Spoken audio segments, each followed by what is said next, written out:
Editing video sucks. Now, I know if you're a content creator, entrepreneur, or just anybody who's ever made video content, you get this. It's a tedious process. It requires so much time and energy and a lot of money in many cases. But what if I told you that there was a tool out there that can remove all of the editing that you need? And all you need to be able to do is be able to click and watch. And if you're watching this video, well, you somehow click and you're somehow watching, so clearly you could do that. So why don't we show you the tool that changed my life as a video content producer? Let's dive in. My name is Marc Coppola, and I'm a digital storyteller, entrepreneur, and creative who has made thousands of pieces of content online viewed by millions all over the world. But the one thing I have always been passionate about is helping people like you create great video content. That's why I partnered up with Cinemaker to create the Director Studio Show, a video podcast that brings you behind the scenes on the how-tos of creating a multi-camera show for entrepreneurs, creators, podcasters, and marketing experts who dream of creating simple, effective, and scalable video content. So let's dive in.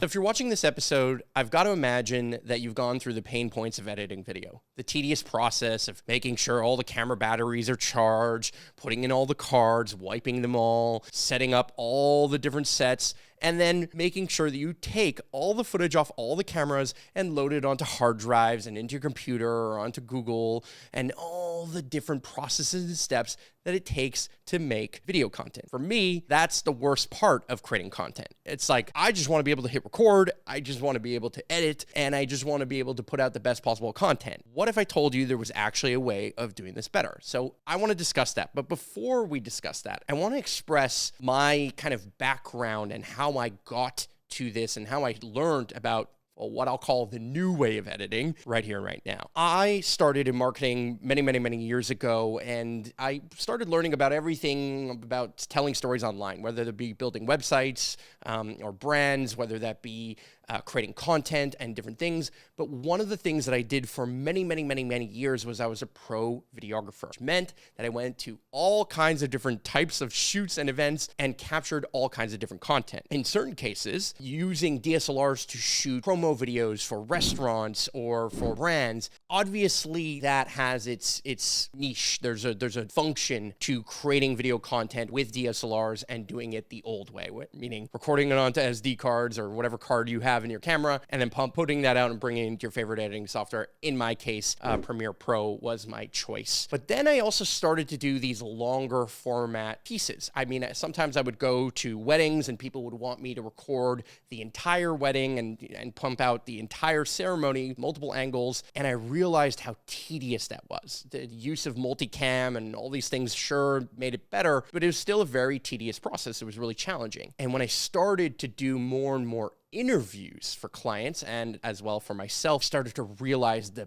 massive pain point that was coming up when trying to sync up all the different cameras and the amount of time and energy that it would take to do that. Now, as a pro videographer, of course, I always wanted the best possible quality. I always wanted to shoot something that kind of came out with good look and feel, that had great audio, good looking image, and, you know, have all the right lighting and all the right settings. Now, obviously, in the old way and in the new way, both those things have to exist, right? You still want to be able to have the same good quality camera. You still want to be able to have the right microphone and audio, and all those things, you know, are based on gear choices and a bunch of other stuff. But what if I told you that there was a new way, a software way of shifting this process and making it significantly easier? And before, again, I get to that, I want to bring in Kyler, who's the producer of this show and helps produce a lot of the content and takes notes while we're recording. He's also the co-host of the show, and he was doing it the old way. So let me bring him up. Oh man, just you describing the old way, I'm getting like deja vu. Like I'm feeling anxiety just remembering back to everything you talked about, taking out the SD cards. Like my story really quickly is I worked for a company, a startup, and I was a podcast producer, and it took my 40-hour job. All I did was produce this podcast. It took the entire week to produce one show. And since discovering this new way back in 2019, when we first met, Marc,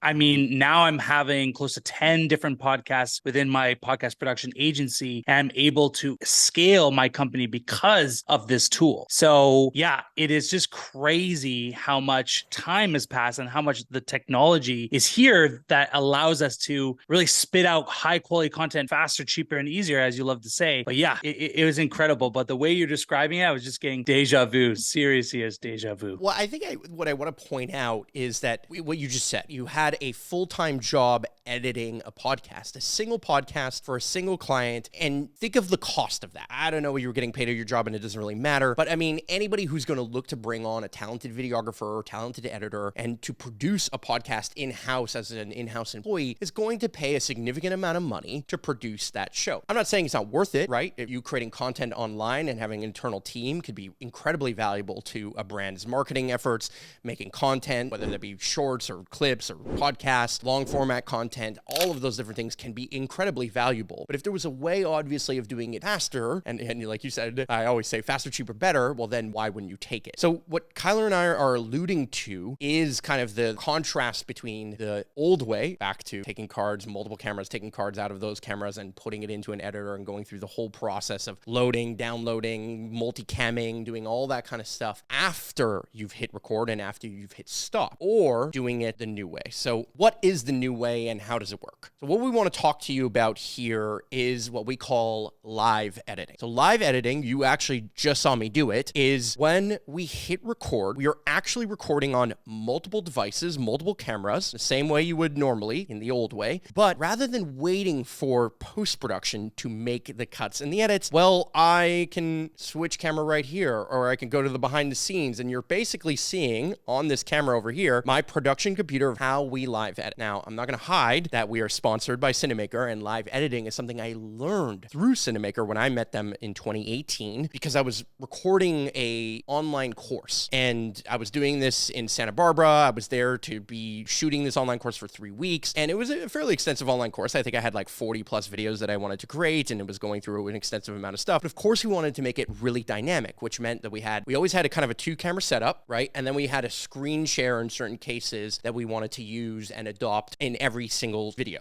for an online course at this point. Now, I think that's great. I think that's awesome. But my ability to cut between camera and camera and camera, and you're seeing me do it here, right? So all I'm doing is kind of clicking to camera 2 and camera 1 over here. And I can do it with my mouse too. Do it with my mouse. I can click right over here, and I can do it with my mouse. I can click to this behind the scenes look and feel. I can click to Kyler over here, who's on the other end. And I'll explain all the benefits of that. But the point is, what I'm practicing is what is called live editing. While it's being produced. Now, you've seen, I don't know, I want to think about Impulsive or the Joe Rogan Experience or other people who, produce these high-end video podcasts. They definitely have a way of doing kind of live editing, but they're doing it through hardware. So hardware meaning physical tech, physical switchers, right? Like an A10 Mini or a Roland, or the most popular one that I know Rogan uses is a TriCaster. What's awesome about that, great hardware does lots of great things, and it's way more technical to operate and utilize. The thing here with Cinemaker, and what we're going to show you here in a second with Cinemaker, is that it's significantly easier to do than you would imagine. Okay, it's significantly easier because all you need to be able to do, see the camera angle and click on it in the software itself. So we're going to show you how that's done. Before I get to that, I do want to point out one other core thing. Cinemaker, again, is a software, but it actually does all the same things that the old way and all the benefits of the old way also has. So what do I mean by that? Well, the old way has the capacity to say, well, if one of your cameras stops working or the angle looks better on one side or the other, and now all of a sudden you didn't do it in the live edit, I forgot to switch camera. Imagine I was speaking over here and I forgot to switch, to this camera over here. The beauty of Cinemaker is that all cameras, all angles are being recorded simultaneously so that you can not only live edit, I can cut, like I said, right to this camera over here in real time, but I can also go back and edit it if I want to later, because I can download each individual file and bring it to my favorite editing software. But even easier than that, and even better than that, in my personal opinion, is I can do it again in Cinemaker. And now they have, what is called a rolling edit. So you basically watch the video, and as you hit overwrite mode, you just switch to the different cameras that you would want to see. And that could be very valuable in a podcast setting. For example, let's say you're interviewing someone and somebody says something, and then the reaction on the other person's face is phenomenal, like speaks volumes. Well, sometimes in a live edit, you might miss that. What I mean by that is you're kind of switching to the person who's speaking. If you're a podcast producer, if you're doing yourself like I am right now, then you're focused on, okay, who's speaking, and let me keep the camera on that person. But if you realize that person had a great reaction and you want to switch to them later, you can do that directly in Cinemaker's own editor. in its own native editor, or take those files, bring them natively to Final Cut Pro or Adobe Premiere or whatever, I don't know, DaVinci Resolve or any of these other things that you want to use. And then you can have that multicam, you can have those live edits show up, but you can change them multiple times over. You can extract the files and do what you want with them. You can edit them, color correct them. You could do all the things that you would want to be able to do in normal video editing software. I think that's an important key element of why this way to me is better, is because it gets me the best of both worlds. I have all the capacity to switch and edit so that if I don't make mistakes, and in general, when I record this podcast, I like to do it in one key take. Sometimes I do small pauses where I know we're going to add in the show intro, like we did when we did the opener, right? Gave you a little opening line. I knew that the show intro was going to come in. In my case, I chose to do that in some level of post-editing in certain cases, but I could be doing it in Cinemaker here as well. Although sometimes we like to make little changes and little edits, and that is value. But the key is that bread and butter of the show, everything that we're producing right here, right now, is done in Cinemaker. So I want to show you how that works. I want to show you the simple steps that you would take to set up your live podcast. So let's go switch to this over here. I'm going to bring on, maybe a little picture-in-picture here in the bottom corner, and I'll turn this off from time to time. Now I'm doing this again all live, right? My ability to have all of these things come in, including this bottom picture-in-picture, was all done right here, right now. Now I'm going to switch back this camera just to give you, again, just a refresher. First episode you've ever watching of our Director Studio show. There are two things you have to understand. I am using one computer over here as my production computer. This is the cameras, and this is where I actually hit record on this episode that you're seeing right here, right now, right? So I switch the camera, over here. I switch the camera over here. I'm doing this I choose to do it on my keyboard. I can do it with my mouse.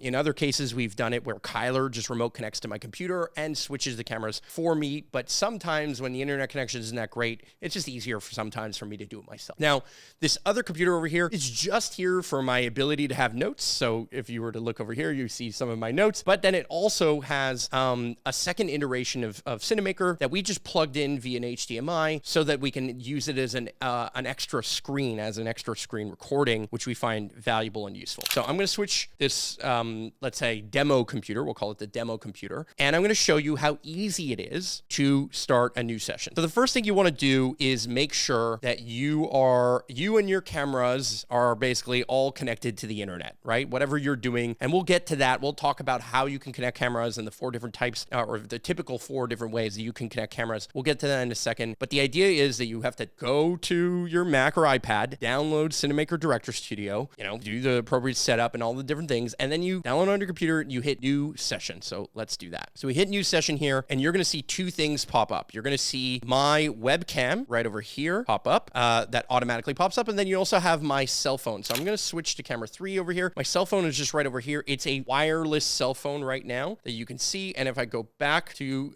this camera over here and I switch to camera 2, you see that there's a completely wireless setup. This is basically what I'm using to do this whole thing. So I'm going to go back to camera 1 over here just to create a little less confusion. And so now you're seeing it's a little meta here. But you're seeing the inside look of Cinemaker Director Studio. I'll turn off my picture-in-picture just so you can see it, because you already now see me here on camera anyway. So I've got this studio set up. I've got this kind of setup going here, and the camera's automatically connected because they are either embedded literally into the device, like the FaceTime camera that you're seeing right over here, or with my iPhone, it's because it's using the same wireless network, and I had the same meeting ID, and that's why this phone isn't connecting to my production computer. It's because I just have the same meeting ID. Now, I know it's a little technical term. For the most part, none of you are probably doing a double instance of Cinemaker, so you could just use the default meeting ID, which is a quad 00000, right? So all you need to do, make sure that your camera's on the same network. If you want to use iPhones or different things, that's how you would do it. Normally, you possibly want to bring in other high-quality cameras. So what you would do is hit this little camera icon over here at the bottom of the output monitor, and then you will see the capacity. In this case, I'm showing up with all the 4 camera angles that I am using on the production computer. Now, what do I mean by that? Okay, what are the 4 camera angles that I'm talking about? Well, I just showed you all of them very quickly. In fact, I have 5 in this, this over here. In this production computer, I have 5 active camera angles going on right now. But let me switch and explain them one more time. So camera angle, what is called or labeled main camera is this camera right over here. Why do I call it main camera? This is the one that's facing me. It's the one that I'm looking at any one moment. Then I've got the host side camera. So let me just go back over here. We've got the host side camera. So host side camera would be this camera over here. Then I've got the BTS camera. TS camera would be this camera right over here. That's off onto the distance and the side. And then of course I've got what is called the screen share. And the screen share is literally what you're looking at right now. It is that demo computer. Now, why is it that I'm able to see all these different cameras? Is because again, my DSLRs, because I'm using DSLRs, back to this is a DSLR, has an HDMI output going into an encoder and then to my wireless router. Now, again, I'm going to explain to you how the 4 different ways that you can connect cameras and all the different things that you can do with that. We'll get to that. So let me get back to the screen share. What you would do is start a new session. Like I said, open it up. If you want to use your FaceTime camera, that's totally okay. You want to use an iPhone, that's totally okay. You want to use DSLRs, you would just turn on these different DSLRs. And if you want to bring on remote guests like Kyler over here, right? Back to Kyler. He's sitting over there. He's taking notes and paying attention to what we might post-produce if we choose to, making reels and other things. But what you can do here is you see my login to Zoom. So this is a Zoom native integration. And I would, in this case, it says join meeting in progress. Why? Well, because I'm in the meeting and Kyler's in this meeting, but normally it would say start meeting, and I would be able to start a scheduled meeting or a webinar or just a normal meeting and invite guests to Cinemaker via a normal Zoom link. And that's really simple. And how that works, we've shown multiple times. Maybe we'll throw up some B-roll on how that works. So long story short, you come here, you have your different camera angles on. Here's what I'm going to do. I'm going to add one of my cameras just to make sure. I'm going to add these 2 cameras here just to see what we can do. So now you're seeing something that's a little bit meta. You're seeing this camera angle right over here, which is the same camera as this one right over here, right? Same camera. I go back and forth. The only reason I'm going in and out is because I'm basically connected again to the same Wi-Fi network, and all the devices are on that Wi-Fi network. Now, what you're seeing here is my ability to edit. If I were to hit record on this, right? So if I hit record, I can create a video. So director studio show is the best. I'm a little biased. I like to do 1080p, of course. I like to put a video bit rate of 7 just because I find slightly higher quality, but I don't really need 11. And then I would hit record. Now I am recording in this demo computer a live edit session. So this live edit session, if I wanted to switch cameras and do all these different things, all I need to do is turn on this stuff. Now I'm going to turn on this picture-in-picture that I had active here. I forgot that I had that on. This is one of the, what is part of the media browser where I can add a bunch of different things. But I really just want to show you the power of live editing. What I mean by live editing, without going into the Cinemaker editor, that will happen later on in the show that we are creating, is my ability to switch from camera to camera to camera. I also have the ability to control some of these different cameras in certain ways. If I use the capture app, I have a lot more ability. I'm using what is actually, for example, my iPhone. Now iPhones come with a native way. When you open up Cinemaker, natively they will connect to your phone and natively will turn on the camera if you want to, without even having to download the Cinemaker capture app for that phone. The key here is that I'm recording and I'm switching cameras, and every decision that I make, now I know I'm making you a little bit dizzy because I'm switching back and forth. Every decision I'm making is recorded. Like I said, every single camera angle is recorded the entire time, allowing me to edit and re-edit both in Cinemaker Director Studio, but also in whatever favorite software I like to use. Then once I'm done that, I just go find my, my mouse went off for a second. I go find the stop button. I click stop, and I'm just going to show you the editor real fast. Okay, so open the live editor. Now what you see here is you see a timeline. So you see this timeline of the different colors of the cameras that I was on, right? You see that if I were to hit play, you would just watch some of the decisions that I had just recorded previously as to what camera I was clicking on, and you can see actively what camera it is, right? You could see what it went to and what decisions I made. Now, if I wanted to change that, I would go into what we'll call roll mode or an instant edit mode, and I would choose whether I wanted to change cameras, mics, media, hit record, and then just basically watch and click. So let's just do that real fast. Okay, so instead of this camera, let's imagine I want to switch to this camera camera over here, you'll see that the recording is now being overwritten and that edit is now brought in. And if I were to go back here and play it back and just go here, let me go out of this and just play it back, you'll see that that camera switch has now happened. I mean, you can actively see that all the camera angles are already in sync here. They're already kind of, if I were to wave my hand or if I were to just keep playing, you'll see that my hand is moving on all 4 cameras at the exact same time in the exact same place, because that is the power of live editing. So that's what I wanted to point out. I really wanted to point out value of being able to edit while you record is the fact that you don't have to edit later. What he was mentioning before is that he would have to spend an enormous amount of time combining all of these edits. And so would I. When I would do interviews, when I would do these wedding edits of the ceremony, or, you know, I don't know, the best man speech or all the different things, and I had to sync up multiple different camera angles all at later, it was just tough. Now, I'm not trying to say that Cinemaker is the kind of setup that you want to set up in every single location all the time. But when it comes to long format content, particularly interviews, webinars, particularly online trainings, podcasts, video podcasts, anything that has a long format show, particularly in a studio or in a kind of controlled environment, you're definitely going to want the power of live editing rather than doing it the old way, because it will always be faster, cheaper, and easier for you as a content creator. If you're yourself the editor, you're yourself the production person, this is going to save you an enormous amount of time, and you'll have more time to serve more clients and to do more things or to make more of your own content. But if you're also an entrepreneur, you're a brand, you're somebody who's hiring people to make content for you, you would want your teams to be able to use this too, because the more content that they can make, the faster that they can make it, therefore the cheaper it's going to be. Well, then 2 things can happen. 1, you'll spend less money and your budget will go down producing the same amount of content that you want to produce now. Or 2, you could produce more content. Now, I'll let you pick which one matters more to you, whether it's, you know, saving money and just being able to get the content that you want to produce out, or actually being able to make more volume content, as we covered in last week's episode with Alex Hermosi's strategy of just making a ton of content. And this is definitely a fairly popular strategy when it comes to marketing today, because why? The simple reason is every time you upload, you have another chance in the algorithms to go viral or to have more viewers or to engage your audience. And every single upload leads to more engagement with you, the brand that you're representing or you're creating, and that just works. So live editing has a massive component or a massive value to be had in this. Let's get back to Cinemaker, and what I'll do is I'm going to save and edit, right? I'm just going to leave this session. So it's going to bring me back to the kind of output monitor. This is a live monitor over here, so you're seeing the kind of correlation between the two. There's a slight delay between the screen share and then maybe what you're seeing in that little video box, because again, we're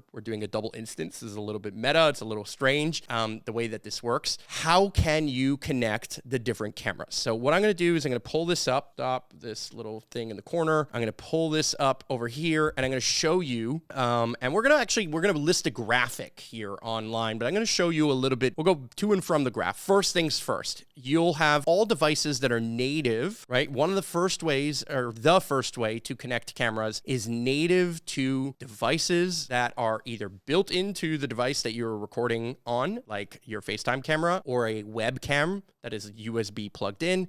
But one of the important ways that I want to talk about is iPhone's wireless. So back to this camera over here. This is a wireless iPhone that is on a just a small little tripod, and you know, it's not the best camera angle that we've got over here. I'm just kind of throwing out something just to show you its capacity and what it does. So what we use is something called the Capture app. Again, if the computer and or the iPad that you are recording on the Director Studio show, the Director Studio, Cinemaker's Director Studio software, as long as they are on the same Wi-Fi network, then you will automatically be able to connect those cameras completely wirelessly. If you wanted it wired, meaning if I wanted to plug in the camera or plug in the phone just to keep it charged, that is something that you can do. Now, the second way is what I just pointed out earlier, which would be USB connection. So let's imagine I wanted to plug in a webcam. If I wanted to bring in webcam over here, this got a USB connection. If I wanted to bring on a camera via USB, I could do that, right? I could bring in a camera via USB, whether that be a webcam, whether that be an iPhone that is just connected back to this computer USB, or whether that be a DSLR as well, if I wanted to connect it via USB. That is possible I would say that obviously the more devices that you have connecting via USB in your production, and I'll just switch back to this camera over here, in your production, the more USB cameras that you have coming in, that's going to stress your computer. So unless you have a very high-end computer, and if you're using multiple DSLRs, it is definitely not the way that I would choose.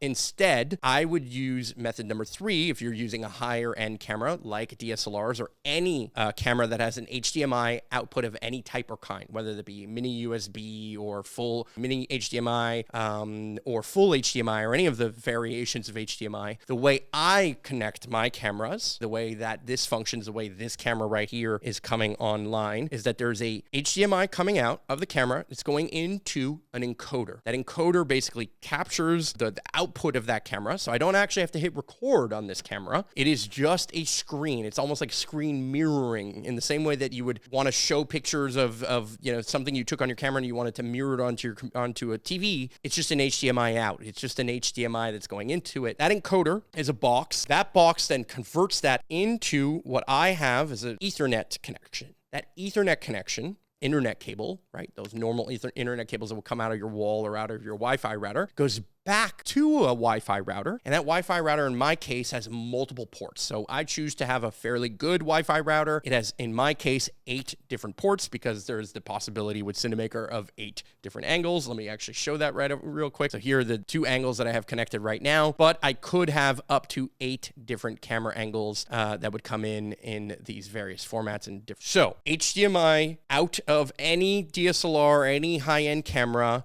coming into an encoder, into an Ethernet cable, and then back to a Wi-Fi router. Now I will add that it doesn't also have to be HDMI. It can also be NDI, right? Now I don't use NDI, but I know it's a very similar system. It's kind of an Ethernet-based system as well, where you can get really high-quality video streams back to a switcher or back to a port. In this case, it's just going to a regular or, let's say a medium-end or high-end Wi-Fi router, and then going from there. And so that's how I can connect multiple cameras all at once. And because these 2 computers, right, back to over here, because these 2 computers are on the exact same Wi-Fi network, that's why you're seeing the same cameras showing up on both instances of Cinemaker, whether it be the one that I'm, the production computer I'm actually recording on, or the demo computer that's going on, okay? So that's method number 3. And method number 4 is completely remote. It's exactly how Kyler over here, again, is being connected and showing up. He just joined a regular Zoom meeting. So all I did is I started, a session, started the meeting, sent him the Zoom meeting link, and turned on his camera. So I just kind of activated his camera in the same way you saw me do that with the other cameras over here, the same way that I would go to the output monitor over here,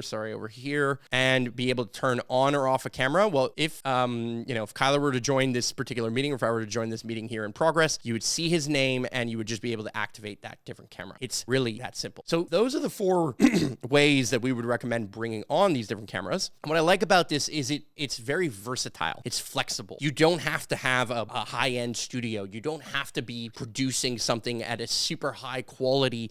You can be doing this with a pretty good webcam and doing a remote podcast through Zoom. You could be doing this with iPhones if you have a setup where you want to rove around an event or space or anything of that nature. You just want to keep it nice and simple. And iPhones these days have amazing cameras anyway. So it gives you a lot of flexibility and versatility and a lot of capacity to produce in a very powerful way.